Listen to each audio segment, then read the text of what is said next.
నిజామాబాద్ జిల్లాలో ఎండలు మండిపోతున్నాయి. భానుడు భగభగ మండుతుండటంతో ప్రజలు తీవ్ర ఇబ్బందులు పడుతున్నారు. జిల్లాలో అత్యధిక ఉష్ణోగ్రత 44 డిగ్రీల కంటే ఎక్కువగా నమోదవుతుంది. రోడ్లు నిర్మానుష్యంగా మారి కర్ఫ్యూను తలపిస్తున్నాయి. ఈ వేసవిలో రికార్డు స్థాయి ఉష్ణోగ్రతలు నమోదవుతున్నాయని వాతావరణ శాఖ అధికారులు చెబుతున్నారు. ఇప్పుడే ఇలా ఉంటే మే నెలలో ఎలా ఉంటుందోనని స్థానికులు ఆందోళనకు గురవుతున్నారు.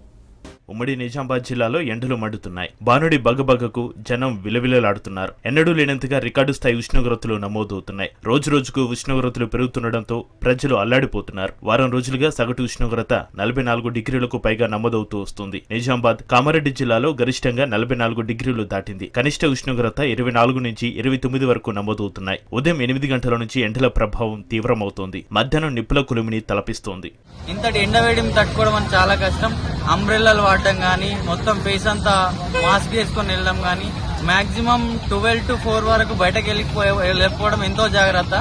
అట్లాంటివి పాటిస్తూ మనం జాగ్రత్తలు తీసుకొని ఉండాలని చెప్పేసి ప్రభుత్వం కూడా ఎక్కడెక్కడ ఫస్ట్ ఎయిడ్ సెంటర్లు పెట్టేసి మనకేందనంటే ఈ ఎండవేడిని తట్టుకోవడానికి అక్కడక్కడ శీతల కేంద్రాలు అవన్నీ పెట్టాలని చెప్పేసి కోరుకుంటూ ఈ వేడిని తట్టుకోవాలంటే చాలా కష్టం. తగిన జాగ్రత్తలు పాటించాలి.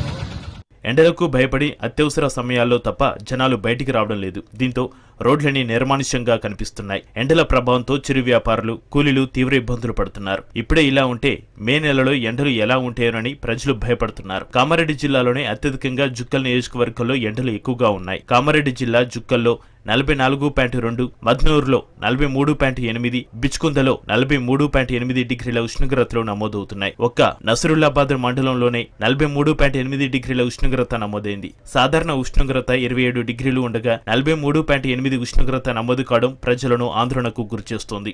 చలి కేంద్రాలు ఏర్పాటు చేయాలి. అట్లీస్ట్ మంచినీళ్ళైనా సమయానికి అందితే ఎండలో తిరిగే వాళ్ళకి సేవ చేయడం. కాబట్టి చలి కేంద్రాలు ఏర్పాటు చేయాలి. గ్రామ స్థాయిలో, మండల స్థాయిలో ఫస్ట్ ఎయిడ్కి సంబంధించి అంటే ఎక్కరెచ్చి పడిపోతే, ఎండల తిరిగి ఎక్కడికి పడిపోతే, లేకపోతే వడదెబ్బ తాగినప్పుడు ఇమీడియట్గా వాళ్ళకి ట్రీట్మెంట్ చేయడానికి అక్కడక్కడ మండల కేంద్రాల్లో, గ్రామ స్థాయిలో అక్కడక్కడ మెడికల్ క్యాంపులు ఏర్పాటు చేసి దానికి సంబంధించినటువంటి మెడికల్ కిట్లన్నీ అందుబాటులో ఉంచి ఫస్ట్ ఎయిడ్ సక్రమంగా జరిగే విధంగా ప్రభుత్వం చర్యలు తీసుకోవాలి.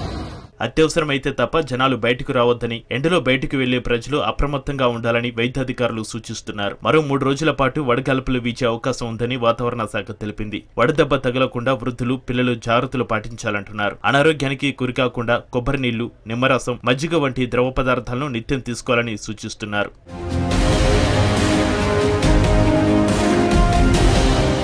ఇక ఎండల తీవ్రత పెరుగుతుండటంతో విద్యుత్ వినియోగం